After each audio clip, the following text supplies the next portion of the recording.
All right, good evening, everyone. I am calling this meeting of the Finance and Facilities Committee to order. It's June 3rd. It is just 6:01. So, hey, look at that. I get to check off one thing on my list, the call to order. That was easy.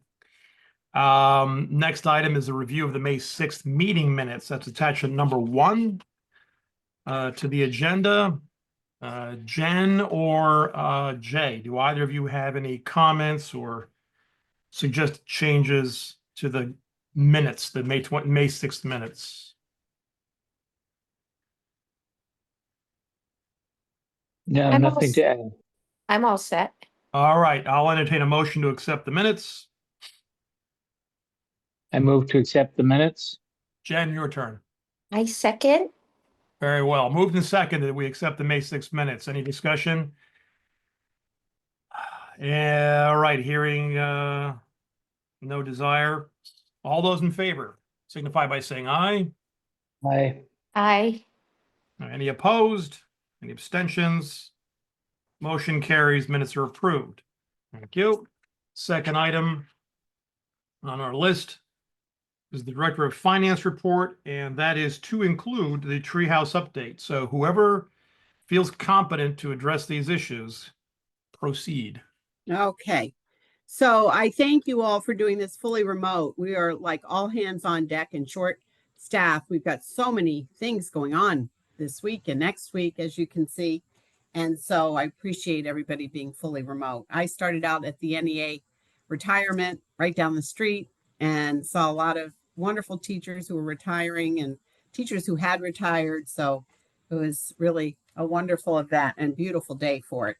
So I would say that I've talked with Jeff Nichols, who is the director of the Treehouse program. And since, he has come to be director, he has really boosted. I mean, after COVID and during COVID, we've really been able to support our families in so many ways, even during, that time when we were doing hybrid.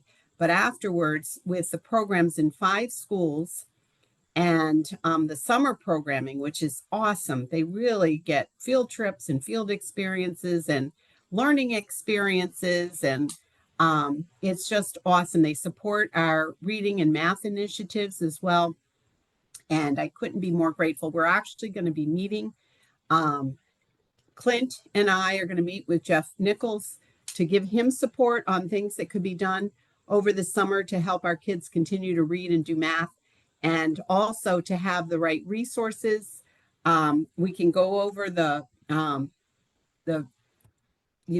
enterprise fund, and what we have is showing a $753,000 balance in that account. But it is an enterprise fund. Parents pay for their kids to attend, and then we have to have the resources to always have a month ahead or a couple months ahead to pay the bill for the staffing is really the most essential, but there's also so many other things that go along with that. And it is a self-sustaining program. So you have to be ready in good times and not such good times. So you don't want it to fall then on the backs of the board, and it never has. So they've really been able to carry enough essential funds. But we do look at some of these dollars and look at ways that we can refurbish. Like we're looking at a refurbishing technology plan. So Clint is going to work closely, and I'm going to let him talk a little bit about this, but we're going to be meeting in the next couple of weeks to make sure that kids have technology resources. We have some new math technology with iReady that we'd love the kids to be exploring, and we still have some Dreambox over the summer. So to be able to do that, to be able to have epic books that they can read, so it is a program after school and in the summer that has some instructional capacity and has kids continue to learn, along with lots of great field trips and STEM experiences and all that kind of thing. So Clint, you want to talk a little bit? I know that we have not met. We've met briefly, but we're going to be sitting down, and I'm going to assist with, and Anne Marie is going to assist with some of the things that we can do educationally. But I think that using some of these funds to refurbish technology both in the program and in our schools is going to be an essential ingredient. Yeah, to piggyback on that, there's really two sides of the technology coin here for Treehouse. It's the administrative side where we provide tools, hardware, software, and so forth to support their program, as well as the instructional side. And I think this is a real opportunity for us to pull back some of those devices that we've provided through operating funds, through technology funds, and so forth. So we have a time to refurb, put those back into play for our students and so forth. Obviously, as we all know, the current budget situation is not going to supply the full amount that we requested to get us to where we need to be, especially in the world of Chromebooks, things like that.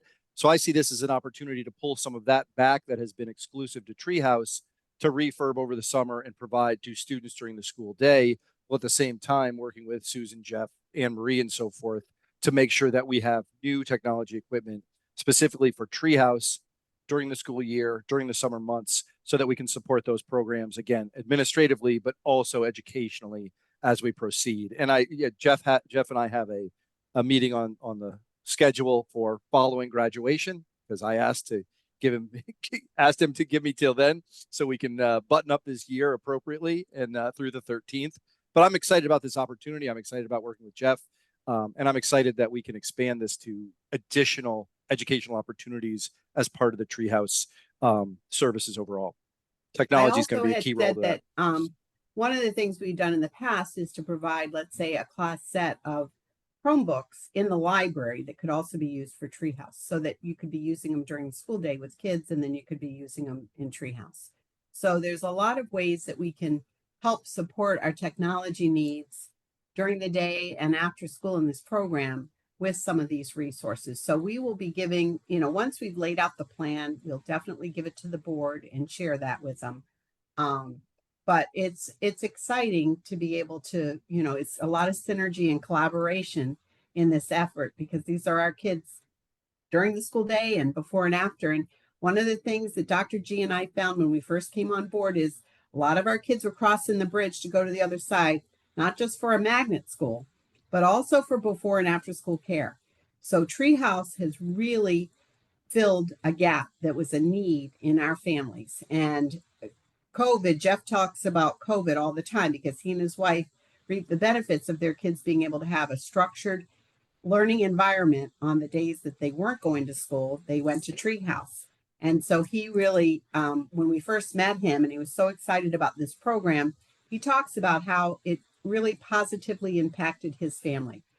And we have a 21st century program that he helps support. Treehouse helps support. Funds come from the state government to help the middle school. We had the program in the high school and we've reapplied for it. It's been extended in the middle school, and we're really hopeful that it will be extended in the high school. So really it's a K-12 initiative.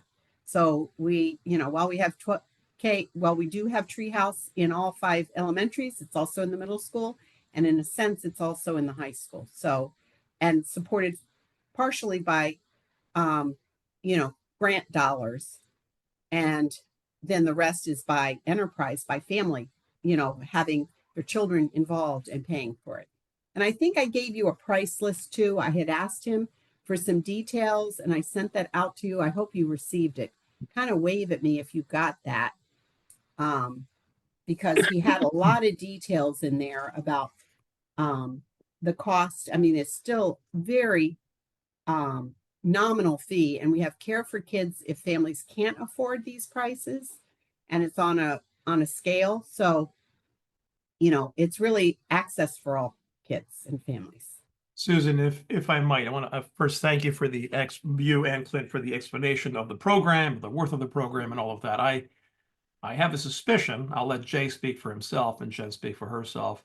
There is one question I think that reasonably comes to mind, and that is we started the balance last year with over $700,000, and we've added to it. So I suspect, and again, I'll let them ask the questions, that one of the things that's at issue is, boy, that's a lot of money, and are we just accumulating more money than we need to? But again, Jay, Jen, do you have any questions? Either about the program itself or about the fund? Go ahead. Jay, or, oh, so here's my thing about the before and after school programming. Totally fine with it, right? So I used to sit on the board of United Way, Central Northeast Connecticut. So that Hartford School District had a lot of before and after school programs, but it was different providers and it wasn't just one provider at all of the schools.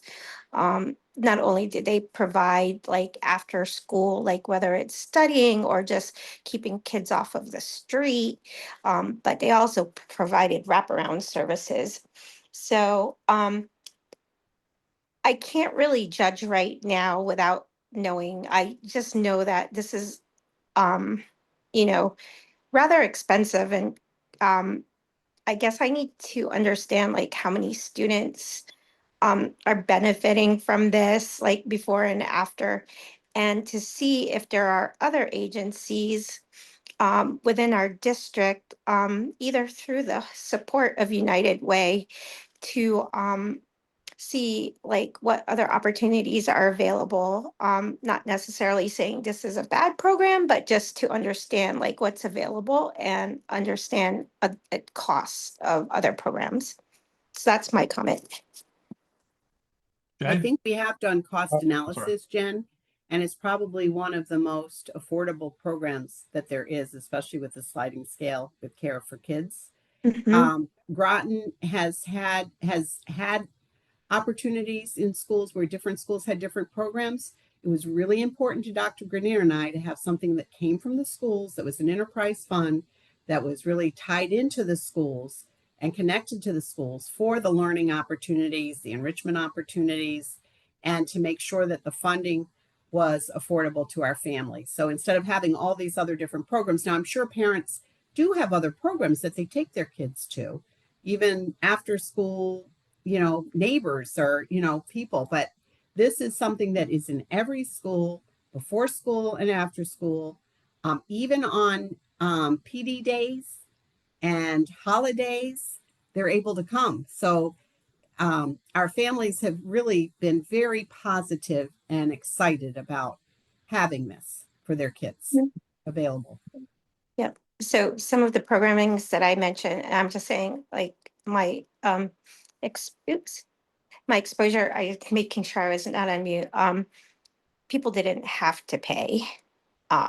So Well, there are families that because are on a sliding scale, Jen, and don't have to pay much Mhm. or anything. Yep. But these are the ones that can't afford, they don't have a Yes. lot to pay. For them, it's I think it's affordable, or they can be on the Care for Kids and get a sliding scale so that it is Mhm. better for them. Yep. It's just different programming and different ways of management. It's just looking outside of the box that we're normally in, to see what is available. Like I said, not that I'm saying this is good or bad, it's a great benefit, but um, you know, with our funds being limited and So and Groton Public it's Schools just, does not pay for this. This is okay, not in an not operating nothing budget at at all. all. It's self-sustaining. It really, whatever the parents have paid for, recycles, and it's used for our students in the program. I'm Okay, saying that we're going to do this collaboration with some technology, so it'll benefit both Treehouse and our kids during the school day. So it's a kind okay. of win-win situation. Yeah, no, that makes, yeah. Yeah. Okay, thank you. Thank you, Yep, Jen. absolutely. I'm going to recognize Jay. So I do know we had another program that used to use space in the schools that was much more expensive. And Yes. my understanding is that Treehouse is either equivalent to other programs in the community, if not more affordable.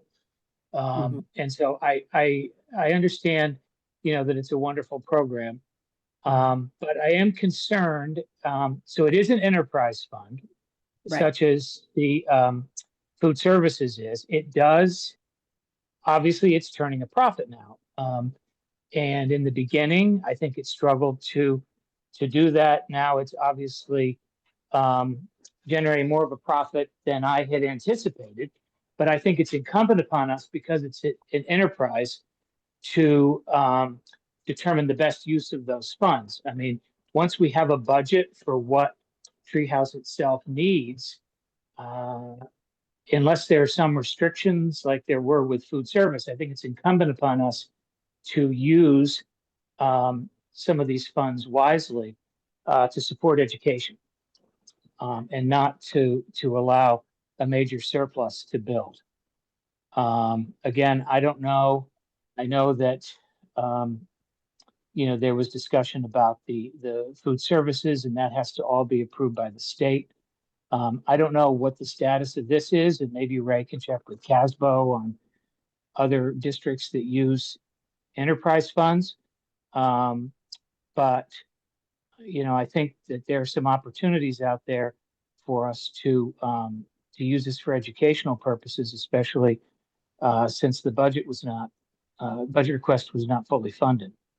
I think it's incumbent upon us to study that very carefully. I think that's why we're doing this collaborative effort, looking at the technologies, Jay. We thought that would be really a good way to support both the program and the schools at the same time. We always have to have a few months of salaries, in the rear, in existence, so that should anything happen, we're prepared to be able to pay our people and pay for the resources. And summertime is always more expensive. You see $100,000 in staffing, and it's definitely more in field trips and all kinds of other enrichment opportunities. So, that's really a very viable program. It's only at CK during the summer, but we fill it up, and lots of families love having it. So, we just want to make sure that that it's self-sustaining. And you're right. If there's some extra, I think there's some synergy in collaborating together. So Yeah, I'm Susan- certainly not suggesting that we. I'm sorry. I'm not certainly not suggesting that we drain the account, but I think we need to be strategic in what is actually needed by the program. And because it is an enterprise fund, I think it's incumbent upon us to make sure the dollars are working for the benefit of the students. Right. And I just want to make Absolutely. sure before we start doing that, that we are in line in the market for the price that the families are currently paying. Maybe there's opportunities for more scholarships for some families. I don't know exactly what the reimbursement is with Care for Kids, but I think this definitely needs to be studied and get an ongoing financial review of what the program really needs, and if there are any surpluses, that they're used responsibly for the good of the rest of the students in the system. Thank you, Jay. I'm going to recognize Bev. Thank you, Dean. I was going to say the same thing that Jay said about scholarships, or even thinking about maybe reducing the price that we charge families. If it all, once we review the finances, if that's a possibility. Thank you, Bev. Yeah, when I look at this thing, because I don't have the prior year's figures. I mean, maybe when I look at my, 10-foot high stack of papers for the last 5 years, I'll find another sheet like this that'll give me information from the prior years. But I understand the need to have a fund, and, you need to be there to, handle the rocking of the boat. I'm going to be using a lot of metaphors here. But, is it the case where sometimes we need to get a bucket of water, sometimes we need 5 buckets of water, but in fact, the well is like 100 feet deep and we're just never, ever going to run out of. The way it looks is we started with $712,000. Now we've got even more money. Have we been accumulating all this money over the years? Is this a special fat year of some sort? I think, again, I'm not looking, don't anybody get us wrong. We're not looking to raid this fund or something like that for other purposes. But, if we have a cushion plus, what do you do with with a big fat, what looks like a big fat cushion if you don't take into account maybe prior lean years? Because it looks like there's more than enough in there for the current operations. I could be wrong. Maybe this is exactly where we ought to be. Maybe it's the wrong target. Maybe we could be using this for, as people said, scholarships or something else within the program. That's the question that comes to mind. what happens to this money? Is the 750 going to become 800 next year? Going to become 850 the following year? I mean, are we on some sort of a trend? That I don't know. So one of the things I know that the director is very cognizant of is most of his workers are paraeducators that are working beyond the school day. And, it's a port of income. And so that they want to keep up and, make sure that their salaries are kind of aligned to or in addition to that. So he's always, going to Lori to work out, any raises that are occurring. So really keeping up with those salaried accounts to make sure that they're earning sufficient funds for that extra work is pretty important to him. So the salaries and, I don't think there are necessarily extra benefits to it, but there are salaries and the summertime, it's a program that kind of starts right after we let out of school and doesn't finish up until we go back. So it really almost expands some of our paraeducators' work during the whole school year. So that's another positive. And we want to make sure that he can pay them, for their services and pay them well, so that's something we can look into as well. Yeah, that's my question. I'm sure that's all our Mhm. questions, which is just what kind of a reserve is appropriate for this, for this function. It's always nice to have, as I said, the cushion, but I think the question naturally arises. You see the pluses and minuses over the last year. It's, plus 20, minus 48, plus 37, bounce back and forth for a net plus 40,000 at the end of the year. But the balance is an order of magnitude, greater than the pluses and minuses. So And I remember the is it too much 700,000 egg in the has pudding? been something that's been pretty standard, but I do remember some days when we were really struggling with it and had some concerns. So you might see a more like $300,000, and that's only like 3 months worth of salary. So we've seen it. I mean, it would be interesting to do a trend analysis, and we can certainly look into that to see what it has been over time. But in my tenure of 11, 12 years here, when I first got here, we didn't have the programs that we have now. We had it like in 1 or 2 schools. We had other programs, but this really pulled together probably in 2016, 17 as a program. And it was my push and Mike's to put it in each school. So every school had a program. Yeah. So I guess my question would be, what do the prior years look like? Is this Yeah. 1 year snapshot appropriate? Is it an accurate picture? Or does it Mhm. actually over 5 years or 10 years Right. fluctuate much more, than what we're looking at here? And if it doesn't, if it's been sort of steady and we've sort of been accumulating and we've been fortunate, it's always more on the plus side than the minus side. Are there plans to expand the program to actually take advantage of the fact that it seems to be on its feet and being funded? I realize we may not be getting the answers tonight. I would be curious to see what what all of the programs balances have looked like over the years. Are we accumulating a nest egg that we're just never going to, be able to use? And it's kind of unfair if we couldn't expand or at least give people a break when they're paying for services. Right. Right. Because so basically, our expenses are 792 this year. With a balance of 753, we could almost have everybody pay nothing. We would have been a little in the red. I don't propose that, but it looks like it was that kind of a year. But anyway, thank you. Anybody else have any questions about this? Yeah, that's what I was gonna say, was like, oh, we have 753. You just said it, Dean. It was like we could pretty much cover 90% of our expenses, including the other expenses.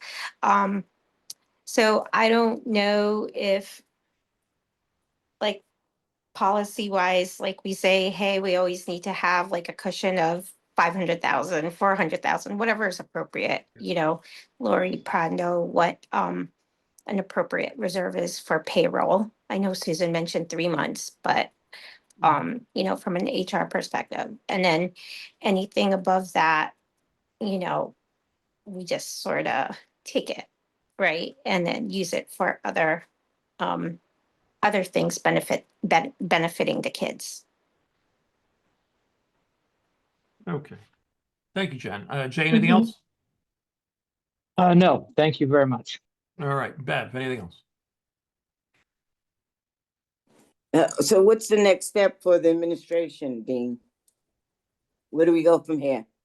Yeah, is there anything to be done here? Other than maybe getting more information to figure out whether this is, Right. I know an that, appropriate cushion. Ray is kind of in the middle of, making sure as we're closing out the year that we've got everything accounted for and just to double check on things.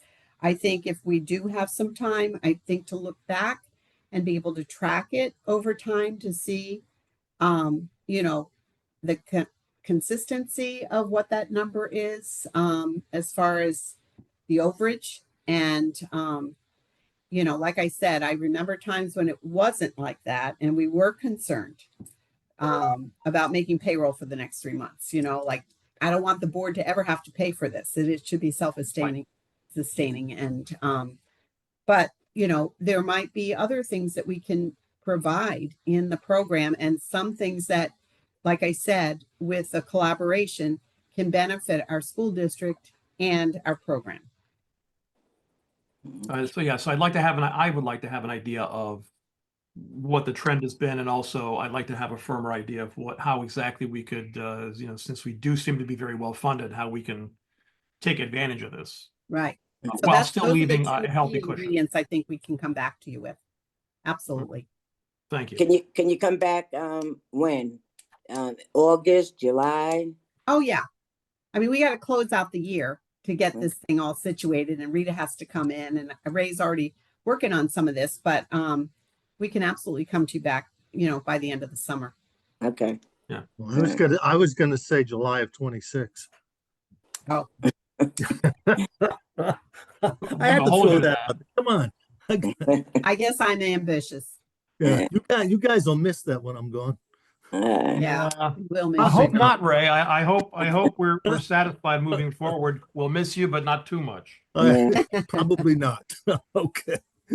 All right, so you'll come back with some more information in August. Yeah. Okay. Yep. All right. So without further ado, Ray, do you have anything else you want to add on the Director of Finance report? At this moment, no. I did attempt to run a report today, but being in the middle of payroll, it's not a pretty picture right now. So I It's okay if you don't want to tell us bad news. no, it blows up everything because it doubles up your obligations and adds it with it's a mess until you clear it and push those encumbrances through. So I see. Well, that's So why we say never do anything during payroll. Let payroll take its course. and That's exactly the truth. it's just for me, I'd have to manually redo every encumbrance, and it's not that's bad enough. I have to manually do 20 or so, and I have to constantly double check my math on those because like I've always said, I don't want to give you guys bad numbers. So basically, if we had a report now, if we had a snapshot now, it would really paint a false picture. yes, It wouldn't be yes, it would. Okay. Anytime and even moving forward, and regardless of the softwares, even with Munis, if you don't, it's easier to clear the software. I mean, clear the encumbrance and to move the encumbrance forward.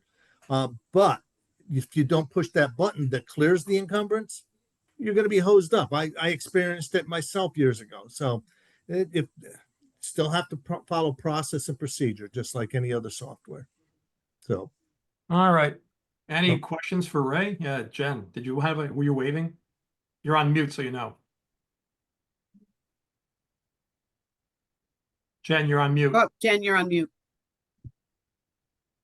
Oh, Okay, Okay, there you so go. Ray, are we 15/30 payroll or are we every other week? So do we have 24 pay periods or 26?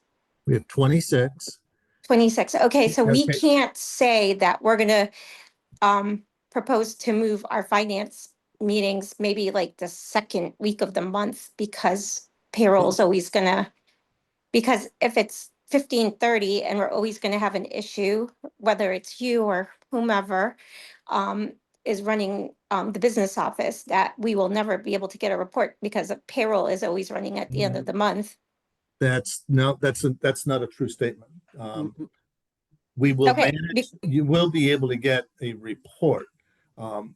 It'll be as of whatever specific date is determined, because you got to remember, even though you've got, let's say there's just 26 payrolls, and it's funky because I have to be careful on that, because teachers get paid from September 1 through August 30th. Everybody else gets paid July 1 through June 30th. So there's some nuances there as well. So that's why I said some of what you're saying is true, some of it is not. But regardless, you can still have your report.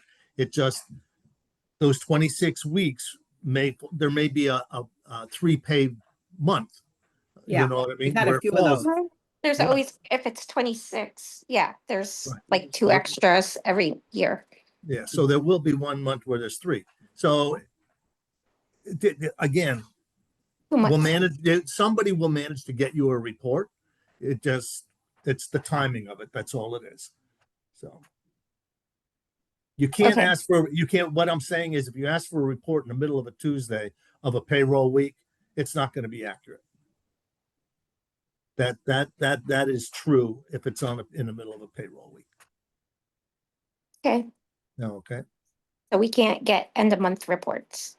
that's Oh. not what I said. Yeah, we can't get end of the month. It depends on, we have been getting end of the month reports. Right. But it's during the payroll week, like this hits right in the smack in the middle of the payroll week. So, Mhm. we'll have to wait. Okay. Right now, the latest report is the one that I would say would be the one that we just received, last Right. Wednesday? Yep. That's the latest accurate one we have. Correct. Yeah. Correct. Okay. Correct. All right, Jen, unless Jay's got a question, I'm going to recognize Bev. Hearing none. Bev, go ahead. Okay. Ray, before you go, I asked Susan if you can explain from last year that $280,000. I still got a question about that. So I really need you to explain what happened with that $280,000. Okay, so you want me to beat this horse some more, is what you're asking? Yes, we do. Yes, Well, yes. no, stop. Until people understand, because if you don't beat it and people don't understand, they're just gonna question it and it's gonna get worse. Well, first of all, it shouldn't get worse, number one. Number two, this was put in by my predecessor as a placeholder during your processes last year. I was told everything was set, and I'm not blaming my predecessor. He meant well, and it just was never disseminated across the function/object codes. And when it went into the system and got uploaded, it just literally took its form against that object code and function. It was never caught. As a matter of fact, that was the last approved budget that was to be loaded. It was never picked up during the budget season. So there are numerous issues that went wrong, whether it was me, the former business manager, but there's plenty of blame to go around if that's what they're looking to do. I mean, No, they're not looking to blame. They just want to know what happened. They want to understand it was They want to understand. That's all. They're not looking to it was a blame. place- savings on placeholder. our All it side was- that was put in as a One at a negative. time, folks. it was nothing more than a placeholder that got loaded into the operating system. Bottom line, it did balance your budget. And bottom line, back in February, I think it was, we were asked to fix that. So we did go in and fix it because I saw a comment on an email that wanted to know, was that legal? The consensus from the board was they wanted it fixed. So my department, me, fixed it. Okay, we redistributed the negative funds the way it should have been done last year. And it was a reduction, right? Ray, There was explain that. It nothing was a added. reduction of the budget, but it wasn't put in the right categories. It was put in separately and It it was really did just- cause a problem. Correct. There was nothing more than a negative 280,000 that was dropped in. Okay. It was not picked up by, I don't know how many eyes, but it wasn't picked up. And it was an honest, approved mistake that was loaded in. There's no other explanation. Mhm. So And- it's, I'm sorry, go Go ahead. ahead. No, go ahead, Dean. I was gonna say, so at the end of the day, we're not talking about extra money or a deficit of some sort. This is an accounting. It was a placeholder Yeah. that was put in to balance, to show this is what your budget would look like at the, 87 million or whatever it was. Right. Right. Okay, and then it was cut up and distributed to the 5 boroughs or something. I mean, Right. Yeah, not until Exactly. February. That's the, Yeah. that's the issue. okay, It was shown, if you remember the budget book, back in January, February, it actually reappeared, raised its ugly head and showed a negative 280,000 on one of the lines. Yeah. That's when it appeared. So that's the truth. That's exactly what happened. uh, Jay, you've got your hand up. So, Ray, thank you for your patience on this. I know we've been over it many times in different ways, but my understanding is that the board approved reductions to curriculum coordinators, and that savings was then put as a placeholder in sort of a general district-wide account. Right. And as you said, it wasn't distributed over all of the other object codes.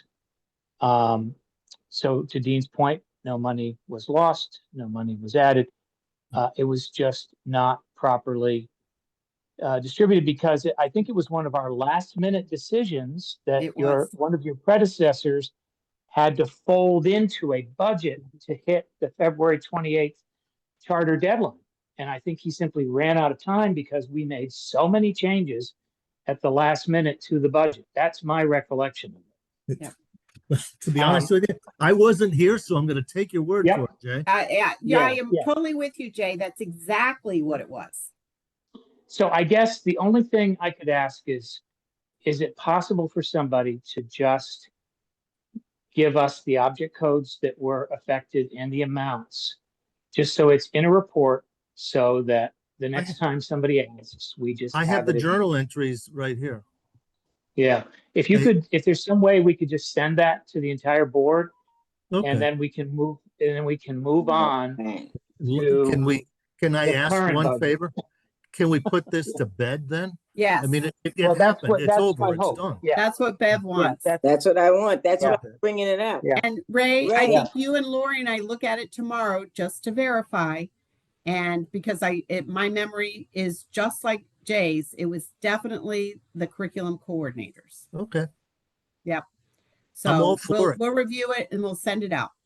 Okay. and then we can move on. Right. Absolutely. And our next meeting can actually talk about what we're going to do for the students for the next year, rather than continuing to go back to the history. We can just have an answer and we can send it out anytime anybody has a question about it. Yeah, because So, thank you. Sorry, Bev. No, that's okay. That's okay. I'm just relaying the message. That's all. I know. And can you send it out as soon as possible so we can put this to bed? Yes, ma'am. That was one more thing Thank you, that Ray Ray. has had to correct for us in Yeah. this whole cycle of people coming in and out. So we do appreciate that. Yeah. Thank you, Ray. Yep, Thank you, Ray. I mean, And I know you've Jen, had do you a have long question? So the journal entry that was processed in February, if it was truly for the curriculum coordinators, were the reductions taken where it was originally intended? That's question one. And then second, Ray, before you leave, if there's anything in this current year budget besides the one that's in our on our agenda for tomorrow that needs to get transferred, let's do it now so that the budget is in a good spot when the new person starts and doesn't need to answer. Like, if you know of any additional items that need to get moved. But you're talking about in the 26 proposed budget or in the 25? Nope, this one, prepare the current one. So Well, um, one, let me, I know I you know have one, right? Yep. But if there's any more like that, I don't care what amount it is, just try to get it fixed before you leave and, for our next official board meeting. So that the comparison between 25 and 26 for when we revisit this in January of 26, we're not going to be talking about like, oh yeah, this should have been here, this should have been there. So if you can help Susan and the person coming after you, that'd be greatly appreciated. I'll trust me, I'm trying to make the smoothest transition I can. So Thank you. anything I can do to help her will, You do. I'll do, trust me. I'm Much not, appreciated. Yep. as a matter of fact, what I was doing a good part of the day was creating the new template within not Munis, eFinance for the upgrade of the template for the EFS filing. Because I have to manually create the first template so that she can have it because we did the upgrade. The template's not there. So I need to, I've got several weeks of on and off work just to make sure that's ready to go for her as well. And that's not due until the end of August, but if you're not used to eFinance, it can be a little tricky. So, which we're trying to help you out where we can here. Thank you, Ray. Jay, you've got your hand up. Yeah, before Ray leaves, I just want to say, we do appreciate everything you've done. We know you came in to situations on 2 different occasions. And so we appreciate all of the hard work you've done to bring things into compliance. And thank you for onboarding Rita. It's my pleasure. Same here, Ray. Same here. Welcome. Well, as a board, you guys are, for the most part, you've been pretty enjoyable to work with. Every once in a while, I may sound like a cranky old fool, but for the most part, you've been enjoyable to work with. Except when Jay gets mad at me, then You don't want to make him mad.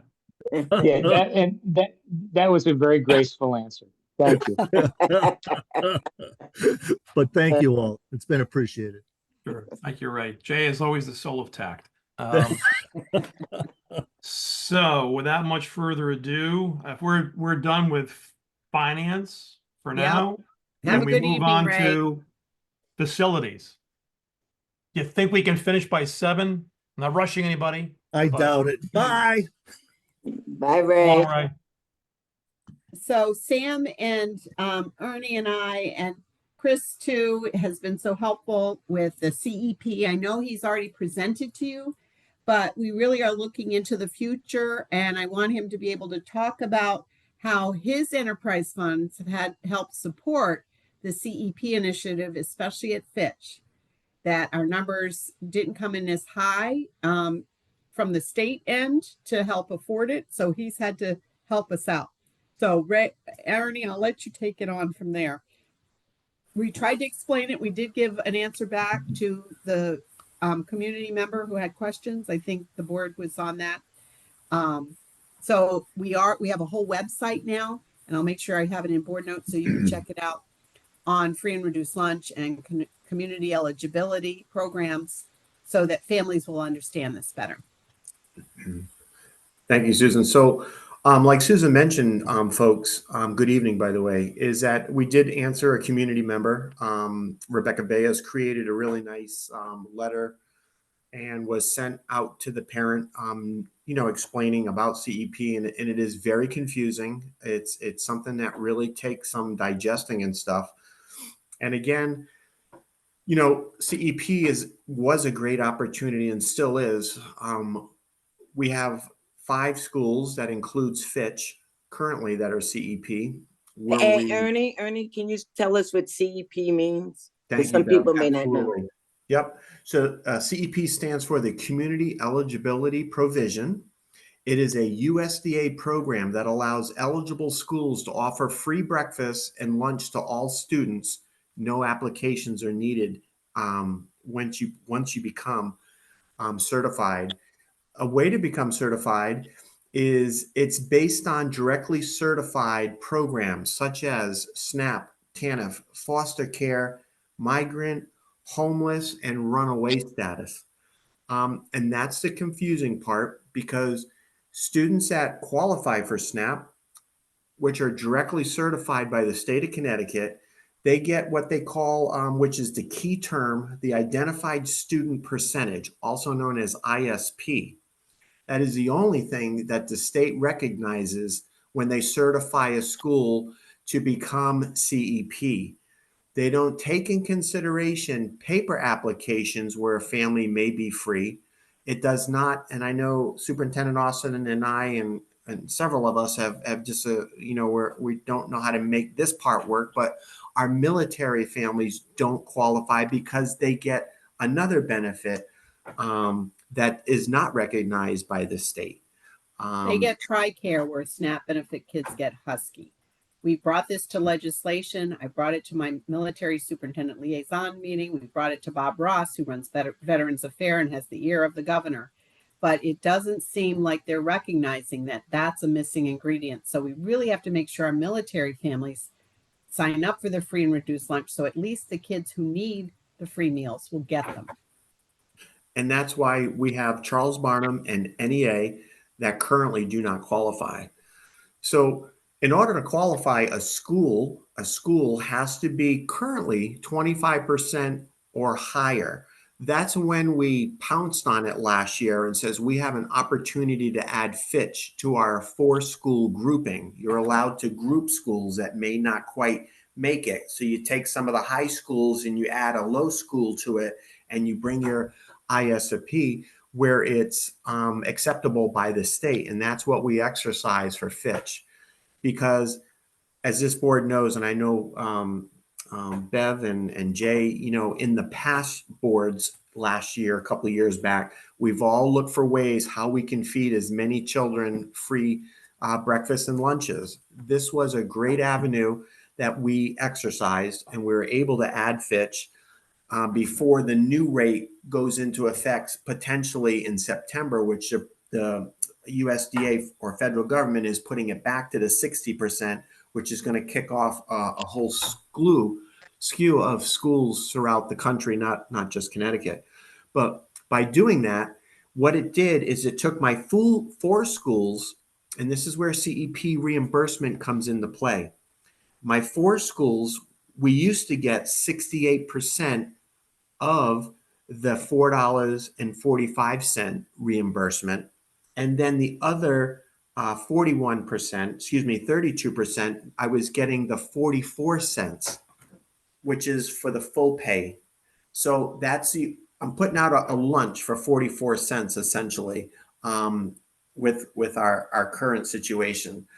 That dragged us down where it cut into my my surplus or cut into my minimum, and that's being ultra conservative that I am. That's when I raised the alarm to Superintendent Austin as well as the finance committee, because I don't want to be another cost to you guys going forward. So we need to correct this situation. The only way I can correct it is by removing Fitch this year, which we're in the process of doing, and we're still going to be able to keep the 4 schools. Chris and I have been working with the state all week, and we've worked with Lauren as well, make sure our numbers are all matching, which is the directly certified students once again. But we'll be back into the high 60% with the 4 schools. So this year, it's roughly cost me, and I don't know if Ray is still on, but he can attest to it as we were going through it over the last few weeks. It has cost me roughly about $390,000 to $410,000 by the time I finished the last day of school. That's the cost it was draining me this year by having Fitch on board. As I indicated, this is the first time in 15 years I've ever faced this situation with the high cost of goods that we all know. And this percentage here has just killed me. We tried, it just didn't work. I'll be the first to tell you. I thought it would work, but I didn't know the drain was going to be this much. And also I lost $130 133,000 of supply chain funds, which the USDA gave us over the last 3 years to offset some of the high costs. They removed that. They just remove things, don't give you any advance notice. So between those, it's cost me money. And my surplus right now, I should have in a minimum is 525. That gives me roughly 3 months operating expenses that I have to maintain according to the state. I roughly have 630,000 in my account. So, I'm getting to my danger mark where I need to let you guys know and let you know why we're switching back. And that, I think with the 4 schools, I'll be able to carry it next year going forward. Yes, Fitch is now going to become the 3rd pay school. And again, that brings another set of issues. We have to think about, okay, there's going to be unpaid meal balances now with Fitch High School. Right now, we have 2 schools. We're running roughly about 25,000 with just Charles Barnum and NEA. We have been trying to do, Chris, my assistant has been fantastic with calling families and stuff. I'm trying to do the best we can. She's working with families. They've been setting up, some of them been setting up payment plans with her. But some families who they put their applications in on paper, it indicates that they should be able to cover their children's meals, but they don't. That's an ongoing situation. So we've been working with that. But, adding Fitch next year is going to be another cost potentially to this board on top of the 25,000. So that's another thing we have to consider. Because your funds can't cover people who don't pay their bills. And Correct. can we ask So it Clint falls on our lap. can we ask Clint to promote Jen to She's panelist? in now. She's in Okay. there. Here. All right. All right. Thank you, Ernie. Jen, before you go away again, do you have any questions? I don't know how that happened, but I didn't demote you. I want to be on record. I did not demote you. I demoted myself, my phone, I was having networking issues and then I logged in, but then not as a panelist. So I was just sitting there. So it's my own fault. No, Ernie, we truly appreciate all the work you do for our kids, and we always all have the best intentions to try, as you said, to feed everyone. So, unfortunately, the finances don't add up. And so that's like an extra exposure that we have potentially from this current year budget that we probably need to, Susan, set aside like roughly 20, somewhere 25,000 that we don't have to, potentially cover receivables that we're probably not going to get. And I don't know if you remember last year, I think Ernie had it gotten up to about 80,000. And then there were a lot of donations. And I feel like we should have done a GoFundMe page. But, Fitch was not on it then. And, it really did make a difference with the payment. But the team has come together with Rebecca Bias to make sure that we do everything we can possibly do to get families to fill out these forms, to along with impact aid, put it through Parent Square, make it so accessible, have the teams come out during open houses, and all 7 schools are going to have open houses this year for sure. We're not going to miss anybody. And just really to say how important it is for them to fill out, because there's no reason why any child in our district who needs a free and reduced lunch wouldn't get it. And you support them, Ernie. You have people coming in, even up to the table during open houses, but also coming to Mary Morrison and sitting down with them and really helping them fill out these forms. Right. I mean, we try every avenue, Susan. There's folks that don't speak good English or any English. So we have someone in the building that can help. We go out to, luckily I'm in the community all summer long at my summer sites. Yep. We invite people to come in, fill out meal applications right there with us. We have laptops sometimes with us at the locations. We'll help them fill out right then and there. I mean, sure, we're gonna continue to keep trying. I'm gonna look for every little avenue or provision or grant that I can, if it means feeding kids, free breakfast or free lunch or whatever it is. I'll keep turning those stones. This one I thought was a great idea by adding Fitch, and it did. It helped, 900 students every day for breakfast and lunch this year, For a and whole these year. families for a whole year. So these families saw that benefit. Unfortunately, the burden was more than I could swallow this year. And if we as a group continue down this path, I would become on your side and become yet another burden that y'all don't need. So that's why I'm trying to correct this ship now and move forward. But I'm open to any ideas or whatever. And we did bring in $6,000 to date off of the meal balance. I didn't tell you that this morning, Susan, but we do have 6,000 of meal donations funds that's going to be knocked off of that balance. Good. So, they're Want to still trickling recognize, in. if we can, at board meetings, that these donations have come through. I mean, we have to recognize that. So please send them to us. I'll mess with the thing. Right. Thank you. Jay, you've got your hand up. So yes, so first of all, Ernie, since the last time I saw you, I just want to take a moment to recognize, congratulations for being selected as the Food Service Director of the Year for the entire state of Connecticut. We are very fortunate to have you here, Thank you. and we appreciate everything that you do. We know you work very hard. I know that bringing Fitch on board into the community eligibility program was a wonderful idea. Unfortunately, with the shifting finances, we understand that it's not going to be possible this year. But we still have so many students that are getting their lunches paid for than we did before. And I know it's confusing to the community why some schools qualify and some don't. And I mean, the other option would simply be to not participate and everybody pay. I don't think that's a good alternative. I think we just need to be grateful for where it works and when it works, and make it so clear that it only works if everybody files their paperwork. Right. And that's so important that we keep that messaging. And I think now that we have Parent Square, which is, we've learned that that's been so effective in communicating.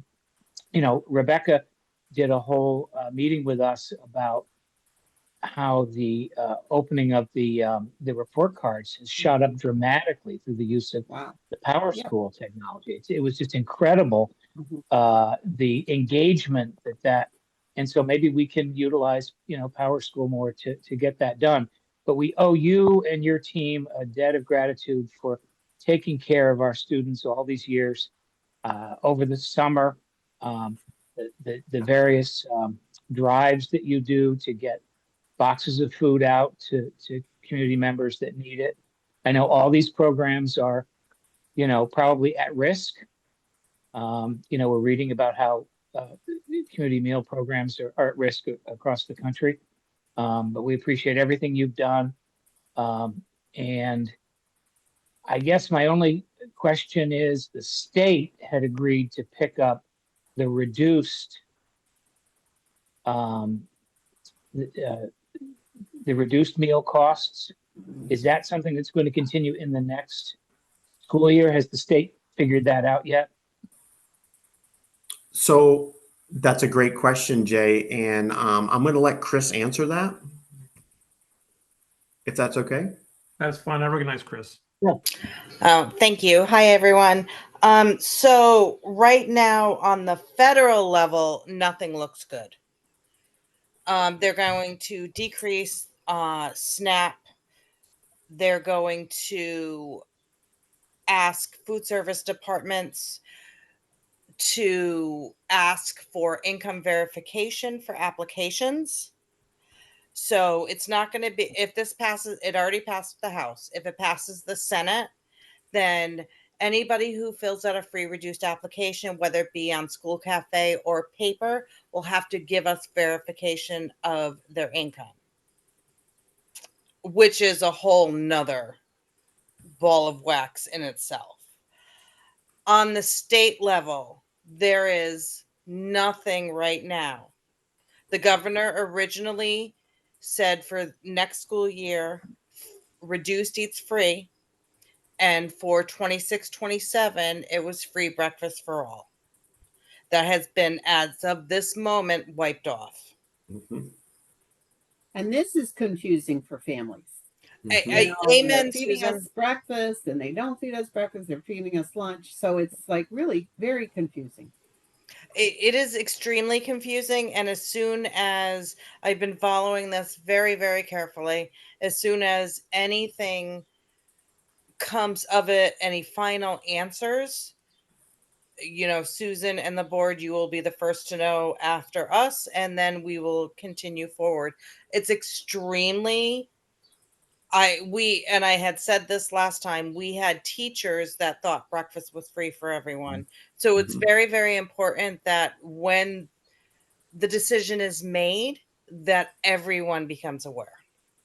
So we have a whole website that you all and Rebecca have worked on. We've got this parents school messaging. My final edition of School Matters is going to have a whole excerpt on this to go home to families and prepare our Fitch families for this, and to really hopefully generate some interest and support of filling out these forms. Right. Susan, and one other thing with and you and I were talking about this before. I've been sending out negative account balances 4 to 5 days a week for the last few weeks. They are responding. Oh, good. Not the big ones, not the Mhm. $1,500 ones, but those who owed $500, they're now down to 150. Good. So it I is know that a working. lot of families have really been trying very hard to They pay have off. been. Yeah. And we I appreciate that. Yeah, I've screened a lot of phone calls. I've talked to Yep. them, and unfortunately, as I had said before, the rumor mill has gotten out. Those balances are deleted at the end of the school year. They know we're still going to feed them, which of course we should, Mhm. but it has been known that we're going to feed them, and in September they're going to have a zero balance. And I know that you do a wonderful job encouraging families that might have a balance to fill in their forms and to get support Mhm. when needed, just to make sure that we've done everything for them. Absolutely. And a lot of times, Susan, we send them the forms with the reminder letter. Just, we're sending tons of forms. Thank you, Dean, for letting me recognize Chris. Chris sits on our School Nutrition Association of Connecticut Public Policy and Legislation. It's important that we have a member of our team that's right there in the know, with the daily and weekly updates that come out of Hartford and that come out of the USDA. Right. All right. Jen, any questions? I see your hand up. Yeah, I know we say that we send out forms, Power School. Is there a way that it can be not a form, but almost like how you fill in information either on your cell phone or on the computer, and then once they hit send, that's like an electronic signature. So maybe it's easier that way than actually filling out a form and just like typing it in your cell phone, and then we capture the data that way. I'm not really sure what the technology is behind the scenes, if that's expensive or what.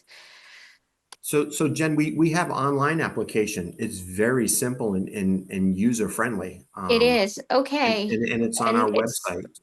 so we can do a link and Yeah. then like, Mhm. okay, so maybe we send like a PDF and a link or whatever. Okay, yeah, no, I that's, think we've been We're doing that. covering that. oh, Yep. yeah, no, that's Yeah, we're doing- perfect. And they're still not filling it No. out? No, Well, I think if they're in a CEP school, they don't feel the need to fill it out. correct. But now we have 3 schools that aren't CEP, so we really need them to fill it out. Bev, Mhm. Great, thank you. thank you. Thanks, Dean. Just a quick question based on what Jen just asked. Is it easy to get to that link? Because sometimes it's not easy to get to all these links. So that's what I'm asking. Is it really friendly, consumer friendly for them to get to that link? Okay. Right. Chris, I expect has something to add to this. Yeah. Bev, so easy. There is I mean, so easy. There is Your a big link button. on our page of the website that takes you directly there. You have to create a profile, which is, it literally took, I'm going to say 30 seconds to sign in. We did discuss, and something that we'll continue to discuss, that the menus will not be on the website next year. You'll only be able to get them on School Cafe. Mhm. So Which means, tell her why that's so important. it's so important because you have to create the profile in order to look at the menus. And on the profile, the first thing you see is fill out a free reduced application. Right. So we're Good. I don't How do you think like we our can do it thinking? any better. Good thinking, Chris. All right. It was a team effort, Bev. Dean, Yeah, Jay, I don't see your hand up. I'm gonna go to Jen. could we, okay, now this is really getting bad. If the rumor mill is out there saying that like, yep, we're gonna wipe out your balance, can we have it like, we're only gonna wipe out your balance if you fill out this form? I don't think we can do that, but it's just like, or something like, hey, really look at this form. I asked Ernie if they fill out the form, can we go retro and reverse the charges? He said, no, it's too late for that. But Yeah, it no, certainly would okay. help them in the future, right? Yeah, no. Yeah, like, oh, this year you ended with a balance. We're gonna, forgo whatever amount you owe, but please make sure, I know we can't be mean, but please make sure next year, like, consider filling out the form. I don't know. I don't know how much more we can I try to know. be nice. Well, sounds like we're totally on the honor system here, and while most people are honorable, I'm sure there's some percentage, some small percentage that figure that they're getting away with something, and that's unfortunate. Mm. You give it any sizable, good sized crowd of people, you're going to find Mhm. folks that will not behave the way you were, or I might. I like the way I think I would like to behave anyway. So, Jay, any questions? No further questions. Thank you. Thank you. Jen, any further questions? Bev? Nope, thank you, Ernie. And Thank you, if we Ernie can and help Chris. you, and Chris. if we can help you in any way, just come back to the board and let us know. Thank you, Bev. You guys always Thank do. you. Thank you. All right, moving on. Sam, is this thing you? Yeah, building and grounds rental rate. We have to keep up with the sign of the times. Would it be So helpful if I everything's going shared up, that up, up. document? Huh? Right. Yeah, 2018. So for tonight's report, you can see that I didn't have to do anything. Ernie did his part with Chris, and Erica put this together for us, and the directors all have reviewed it since then. And I don't believe there were any changes made from the time that she did that. So I guess the question is what. You've all seen that the prices, they're fairly reasonable, I believe. And I think the next step would be to move this to the full board for approval. Can you just explain a little bit of why we're taking the heating utility surcharges out? Is that encompassed in the actual rental fees now? It's all inclusive, yes. Okay. It's too hard to figure out all these little nickel and Yeah, dimes. it got to be a pain to add it all up. So much easier for the business office to have it all encompassed in one price. What about custodial? We see that up at the top. And then that should come into the district to support overtime for our custodians, is what I understand. Yes. And I think I heard John Burt actually say that at a public meeting. And I think Ray is doing that now where those funds do come or have started to come to Well, us. Ray would have to answer that, but the last I heard, it still wasn't coming, but that Oh, okay. changed since then. Sam, can you put that back up again, please? I'm on it. I think Clint did it for us. Okay.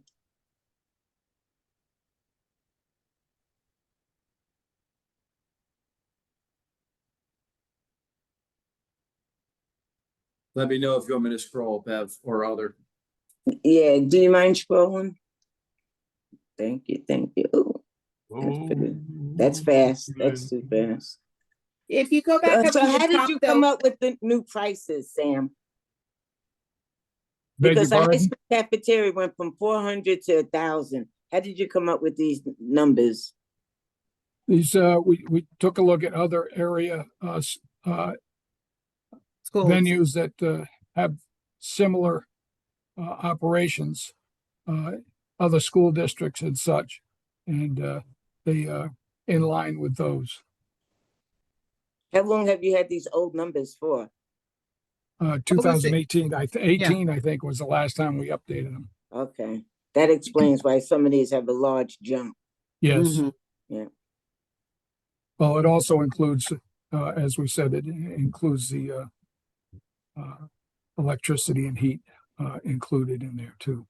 with those Now numbers. explain though for in-kind services, from what I understand, like the rec department and some of the town departments, those wouldn't get charged. Is that correct? That's correct. We don't charge Parks and Rec. I know that our, like Thames River does the food Thursday meals. And so I'm sure that also is town sponsored. Community So- meals, that's So correct. we're paying the overtime for the kitchen staff in there, or do they not? Do we have to provide the kitchen? No, that at the community meals at Thames River, they have their own staff using Okay. Yeah. using our kitchen, Right. Okay. and the custodians are already on duty there, so we just had Okay. that little All right. bit extra cleanup on those nights. All right. Well, that works. And they are very thankful that the school Yeah. district allows them to use the kitchen. I used Well, to, and it's such a yeah. good location too. Yeah. It's in walking distance Yeah. for so many neighborhoods. they get over 150 people that come That's on fantastic. Wednesday. That's So, great. on behalf And of their Thrive 55 organization, too is another site, right? yeah, on behalf of their organization, Mhm. thank you. Well, it's our belief that they are town buildings. They are Mhm. not only schools, but when school isn't in session, they become community centers. Well, all right. Jen or Jay, any questions for Sam on this? No, I'm all set. I was always bringing up in like our board meetings, like, oh, Park and Rec should pay something. But because it's heavy use of our building, it's not like light use. Called shared services. Yeah. Well, and you know what? We don't want our family staff to pay more. Yeah. So when Mhm. they belong to a rec league, whatever, if we upped our prices or they had to pay for it, then it would actually fall on the backs of our families. So in a Exactly. sense, it's like you said, if we already have custodians there, it's a little more cleanup on those nights. And Mhm. certainly we want, like Sam said, for our community being able to use our buildings. And they're not ours, they're the town's.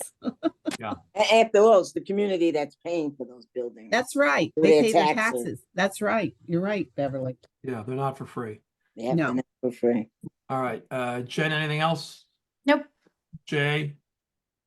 So speaking of community use, other than things that are directly related to the town, I noticed that it's being proposed that we strike the waiver of fees for nonprofits.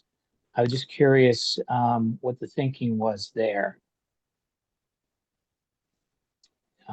Is it, are we not getting people using them, or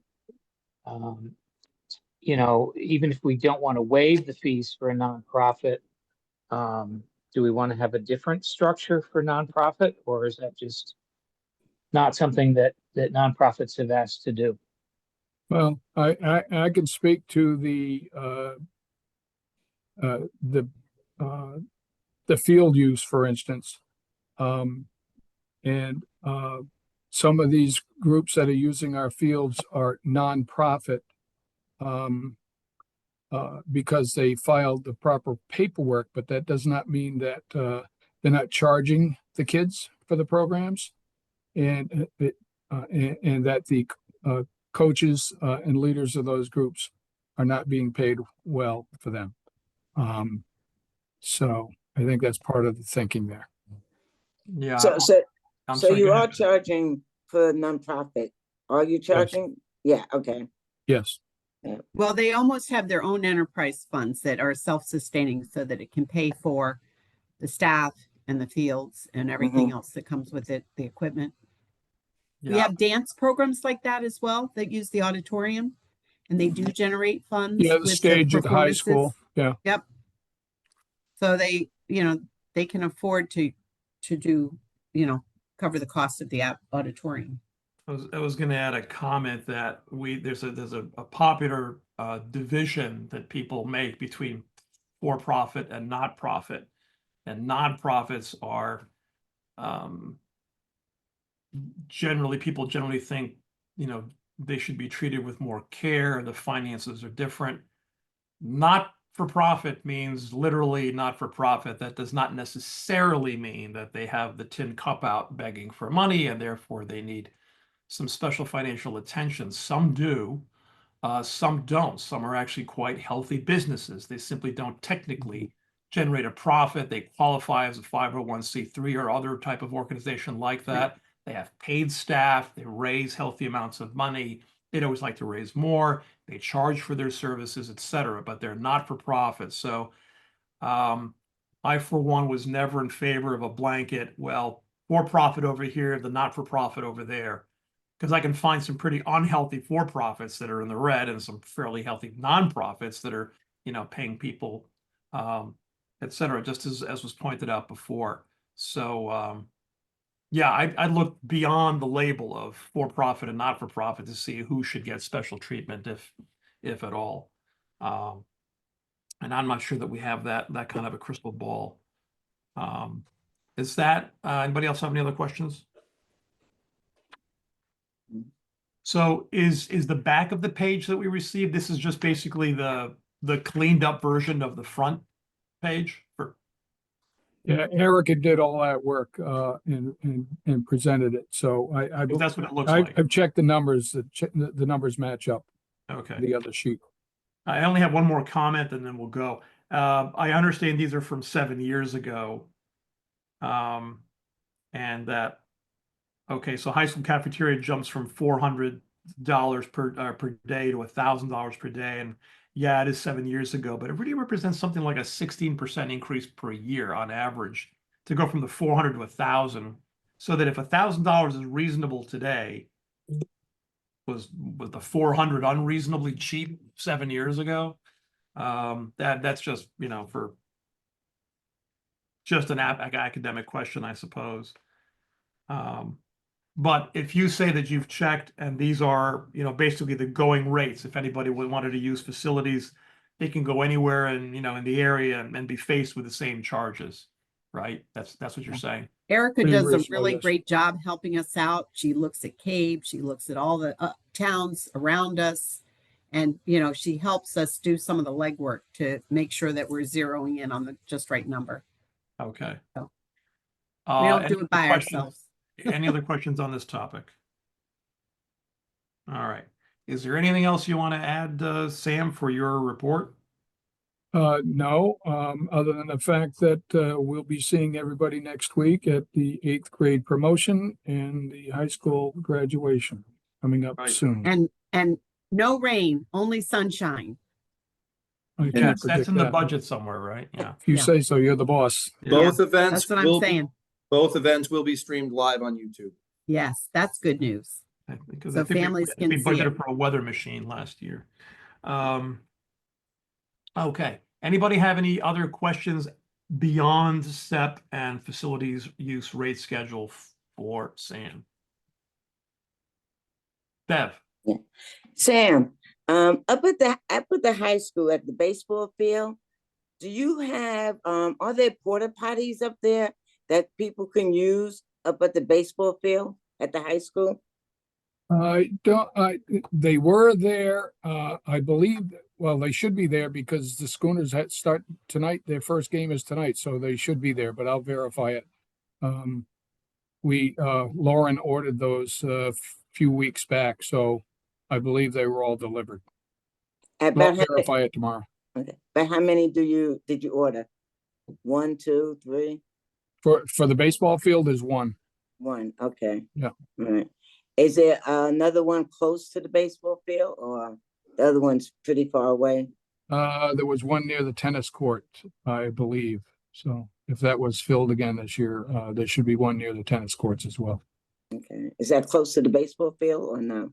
Well, yeah, tennis courts are relatively close to the baseball field, yes. Yeah, but the tennis courts are higher than the baseball field. In Okay. other words, if you're in the baseball field, you'd have to walk up a little hill to get to the tennis court level, right? Or are they, if I recall? It's slight grade, yes. Yeah. I know that we've also had to get, to make sure they're handicap accessible. Mm-hmm. So can you check with Lauren to make sure that we have handicap accessible as well? Because I know we had to add those. I don't know if it was over by the softball or at Groton Middle School by the turf field. Well, I think we know we did do that. definitely do that for graduation, but I'll verify it. Mhm. Can you just send us a note, Sam, about that, please? Yes. Okay, thank you.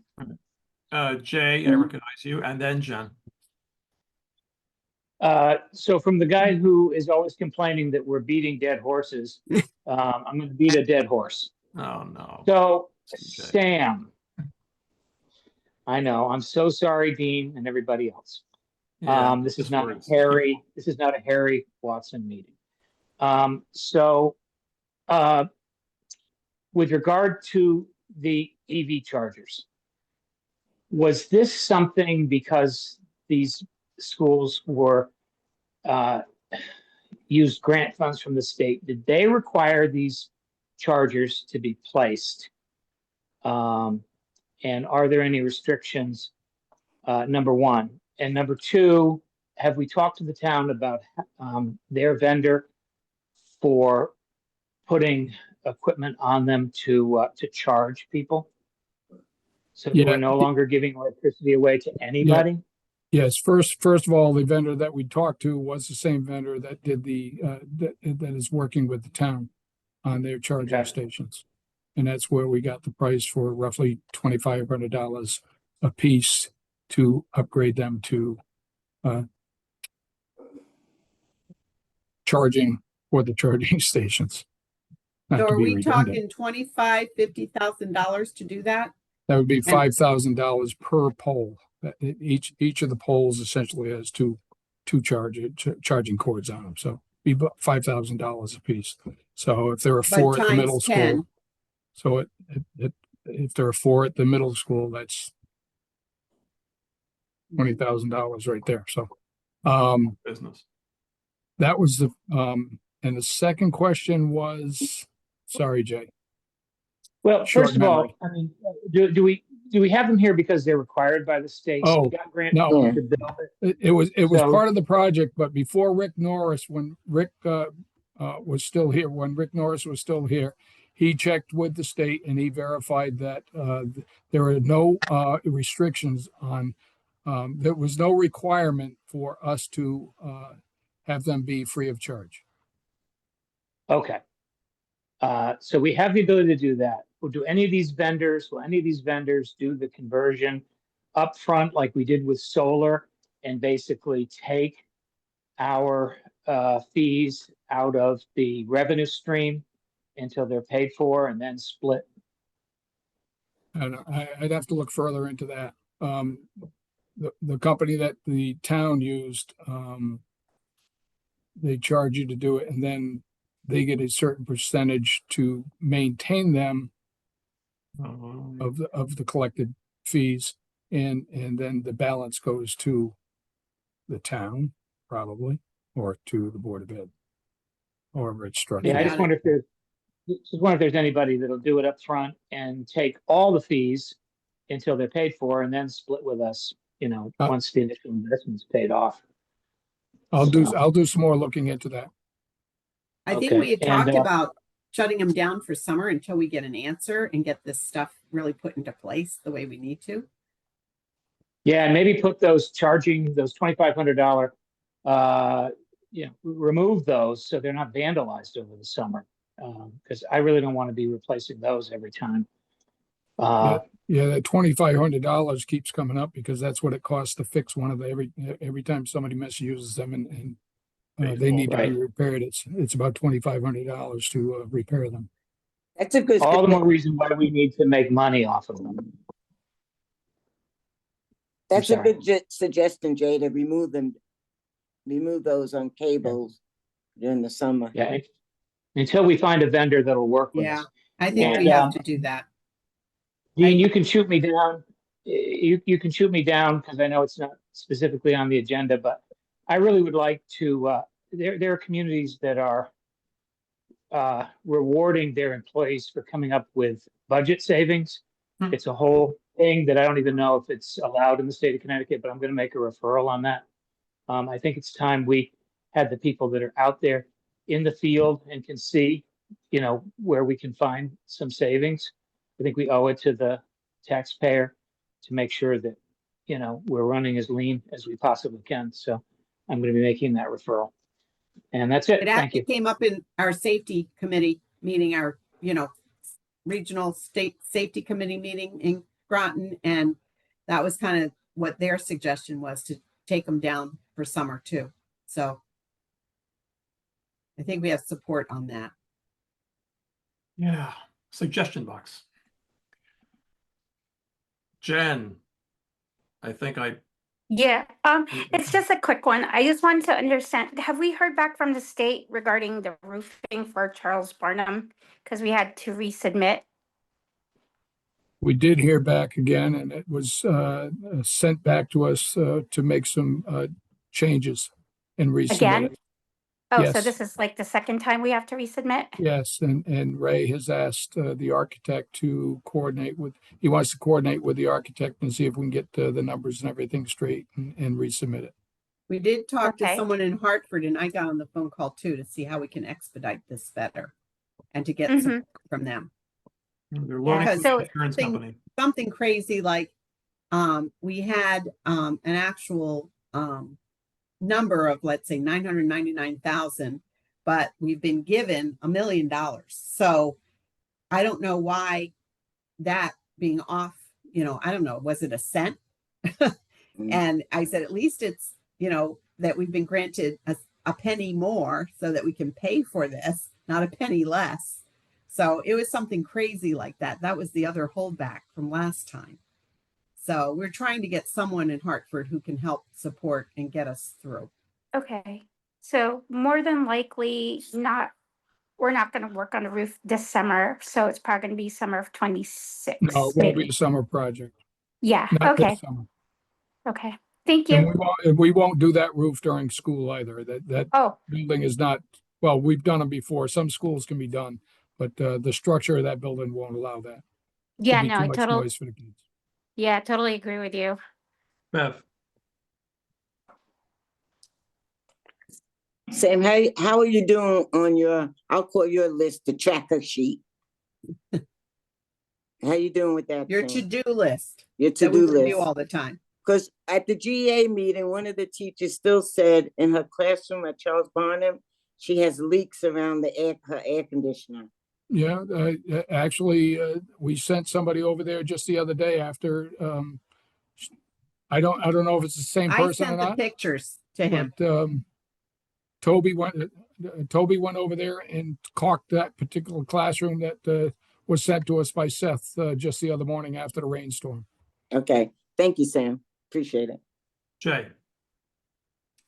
Very sorry, but have we reached out to our you're not. representatives, our senator and representatives about if they can help us get through the red tape and bureaucracy at the state level?